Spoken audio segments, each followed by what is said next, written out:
ನಮಸ್ಕಾರ ವೀಕ್ಷಕರೇ, ಇದೇ ಒಂದು ಮೇ 27ನೇ ತಾರೀಕು ಬಹಳ ಭಯಂಕರವಾಗಿರುವಂತಹ ಶಕ್ತಿಯುತವಾದಂತಹ ಜ್ಯೇಷ್ಠ ಅಮಾವಾಸ್ಯೆ. ಈ ಒಂದು ಅಮಾವಾಸ್ಯೆಯ ದಿನ ಈ ರಾಶಿಯಲ್ಲಿರುವಂತಹ ವ್ಯಕ್ತಿಗಳಿಗೆ ಅದೃಷ್ಟವೋ ಅದೃಷ್ಟ. ಶನಿದೇವರ ಸಂಪೂರ್ಣವಾದ ಕೃಪಕಟಾಕ್ಷ ಆಶೀರ್ವಾದ ಈ ರಾಶಿಯವರ ಮೇಲೆ ಬೀಳುತ್ತದೆ. ಇದರಿಂದಾಗಿ ಇವರ ಅದೃಷ್ಟ ಬಾಗಿಲು ತೆರೆದುಕೊಳ್ಳುತ್ತದೆ. ರಾಶಿ ಹಣವನ್ನು ಬರಮಾಡಿಕೊಂಡು ಜೀವನದಲ್ಲಿ ಅಷ್ಟ ಐಶ್ವರ್ಯ ಸಿರಿ ಸಂಪತ್ತನ್ನು ಪಡೆದುಕೊಂಡು ಈ ರಾಶಿಯಲ್ಲಿರುವಂತಹ ವ್ಯಕ್ತಿಗಳು ಈ ಒಂದು ಅಮಾವಾಸ್ಯೆಯಿಂದ ಅತ್ಯುತ್ತಮ ಜೀವನವನ್ನು ಸಾಗಿಸಲು ಸಾಧ್ಯವಾಗುತ್ತದೆ. ಈ ಒಂದು ವಿಶೇಷವಾದ ದಿನದಿಂದ ಈ ರಾಶಿಯಲ್ಲಿರುವಂತಹ ವ್ಯಕ್ತಿಗಳಿಗೆ ಹಲವಾರು ರೀತಿಯ ಯೋಗಗಳು ರೂಪುಗೊಳ್ಳುತ್ತದೆ.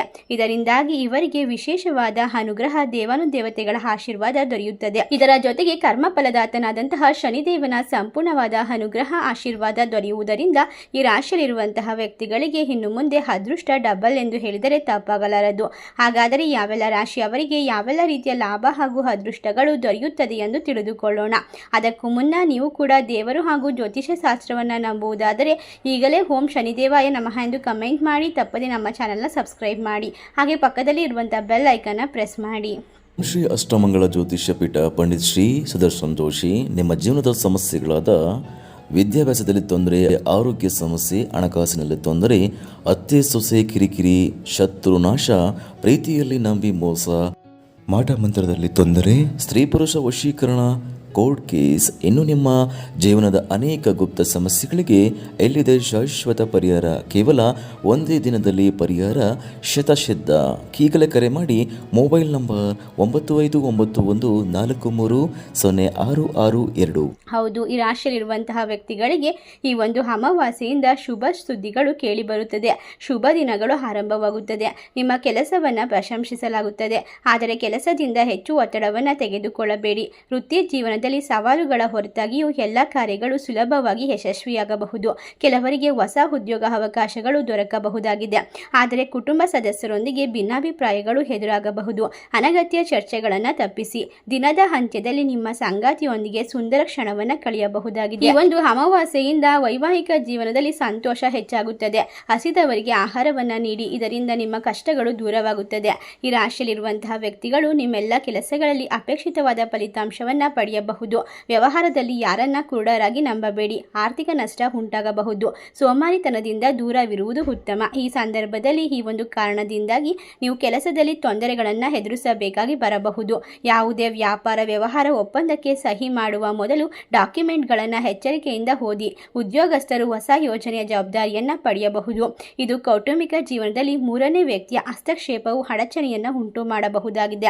ಕಾನೂನು ವಿಷಯಗಳಲ್ಲಿ ನಿಮಗೆ ಜಯ ಸಿಗಬಹುದು. ಈ ಒಂದು ಮೇ 27ನೇ ತಾರೀಕು ಬಹಳ ವಿಶೇಷವಾದಂತಹ ಶಕ್ತಿಯುತವಾದಂತಹ ಅಮಾವಾಸ್ಯೆ ಇರುವ ಕಾರಣದಿಂದಾಗಿ ಈ ರಾಶಿಯಲ್ಲಿರುವಂತಹ ವ್ಯಕ್ತಿಗಳಿಗೆ ಎಲ್ಲ ರೀತಿಯ ಸ್ಪರ್ಧಾತ್ಮಕ ಪರೀಕ್ಷೆಗಳಿಗೆ ತಯಾರಿ ನಡೆಸುವಂತಹ ವಿದ್ಯಾರ್ಥಿಗಳು ಕೂಡ ಹೆಚ್ಚಿನ ಪರಿಶ್ರಮವನ್ನು ಪಡಬೇಕಾಗುತ್ತದೆ. ನಿಮ್ಮ ಮಾನಸಿಕ ಮತ್ತು ದೈಹಿಕ ಆರೋಗ್ಯದ ಕಡೆ ಹೆಚ್ಚು ಗಮನವನ್ನು ಕೊಡಬೇಕು. ಯಾವುದೇ ರೀತಿಯ ಒತ್ತಡವನ್ನು ತಪ್ಪಿಸಿಕೊಳ್ಳಬೇಕು. ಇದರಿಂದಾಗಿ ಯೋಗ ಧ್ಯಾನ ಮಾಡುವುದು ಉತ್ತಮ. ನಿಮ್ಮ ಆರೋಗ್ಯವನ್ನು ಸಮತೋಲನದಲ್ಲಿ ಇಟ್ಟುಕೊಳ್ಳುವುದರಿಂದ ಎಲ್ಲ ರೀತಿಯ ಕಾರ್ಯದಲ್ಲೂ ಕೂಡ ಯಶಸ್ಸನ್ನು ಸಾಧಿಸಲು ಸಾಧ್ಯವಾಗುತ್ತದೆ. ಶನಿದೇವರ ಸಂಪೂರ್ಣವಾದ ಅನುಗ್ರಹ ಆಶೀರ್ವಾದ ನಿಮ್ಮ ಮೇಲಿರುವುದರಿಂದ ಎಲ್ಲ ರೀತಿಯ ಕೆಲಸವನ್ನು ನೀವು ಅಚ್ಚುಕಟ್ಟಾಗಿ ಪ್ರಗತಿಯುತವಾಗಿ ಮಾಡಬಹುದು. ಅಷ್ಟೇ ಅಲ್ಲದೆ ಇವರಿಗೆ ಬರುವಂತಹ ಸಾಕಷ್ಟು ರೀತಿಯ ತೊಂದರೆಗಳು ದೂರವಾಗುತ್ತದೆ. ಪ್ರಗತಿಗೆ ಸಾಕಷ್ಟು ಅವಕಾಶಗಳು ಕೂಡ ದೊರೆಯುತ್ತದೆ. ಯಾವುದೇ ಅಡೆತಡೆ ಇಲ್ಲದೆ ಪ್ರತಿಯೊಂದು ಕೆಲಸವೂ ಪೂರ್ಣಗೊಳ್ಳಲಿದೆ. ಸಾಮಾಜಿಕ ಸ್ಥಾನಮಾನ ಮತ್ತು ಪ್ರತಿಷ್ಠೆ ಹೆಚ್ಚಾಗಬಹುದು. ಹೂಡಿಕೆಗೆ ಸಂಬಂಧಿತ ನಿರ್ಧಾರವನ್ನು ಬಹಳ ಚಿಂತನಶೀಲವಾಗಿ ತೆಗೆದುಕೊಳ್ಳಿ. ನಿಮ್ಮ ಆರ್ಥಿಕ ಸ್ಥಿತಿಯನ್ನು ಸುಧಾರಿಸಲು ಹೊಸ ಹಣಕಾಸು ಯೋಜನೆಯನ್ನು ಮಾಡಿಕೊಳ್ಳಬೇಕು. ಕೆಲವರು ಉದ್ಯೋಗ ಬದಲಾಯಿಸುವ ನಿರ್ಧಾರವನ್ನು ತೆಗೆದುಕೊಳ್ಳಬಹುದು.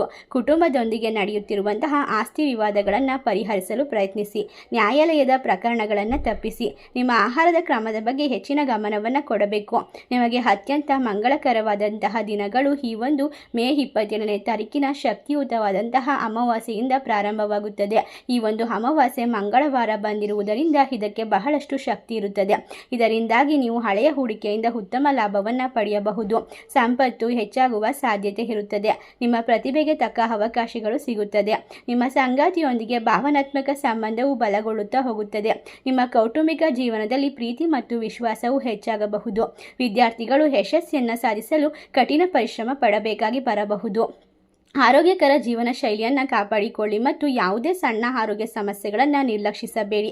ಈ ಒಂದು ಅಮಾವಾಸ್ಯೆಯಿಂದ ಗುರು ಹಿರಿಯರ ಆರೋಗ್ಯದಲ್ಲೂ ಕೂಡ ವಿಶೇಷವಾದ ಚೇತರಿಕೆಯನ್ನು ಕಂಡುಕೊಳ್ಳಬಹುದು. ನಿಮ್ಮ ಜೀವನದಲ್ಲಿ ಹೊಸ ಸವಾಲುಗಳಿಗೆ ಸಿದ್ಧರಾಗಿರಬೇಕು. ಯಾವುದೇ ರೀತಿಯ ಕೆಲಸ ಕಾರ್ಯ ಹಣಕಾಸಿನ ವಿಚಾರಗಳಲ್ಲಿ ನೀವು ತೊಂದರೆಗಳನ್ನು ಎದುರಿಸಬೇಕಾಗಿ ಬರಬಹುದು. ಕೆಲಸದಲ್ಲಿನ ಅಡಚಣೆಗಳು ಹೆಚ್ಚಾಗಬಹುದು. ಉದ್ಯಮಿಗಳು ಬಾಕಿ ಇರುವ ಅಂತಹ ಕೆಲಸಗಳು ಮರಳಿ ಪಡೆಯುವಲ್ಲಿ ತೊಂದರೆಗಳನ್ನು ಎದುರಿಸಬೇಕಾಗಿ ಬರುತ್ತದೆ. ಕೆಲಸದ ಸ್ಥಳದಲ್ಲಿ ವಾದವನ್ನು ತಪ್ಪಿಸಿ ಕುಟುಂಬ ಸದಸ್ಯರ ಆರೋಗ್ಯದ ಕಡೆ ಹೆಚ್ಚು ಗಮನವನ್ನು ಕೊಡಬೇಕು.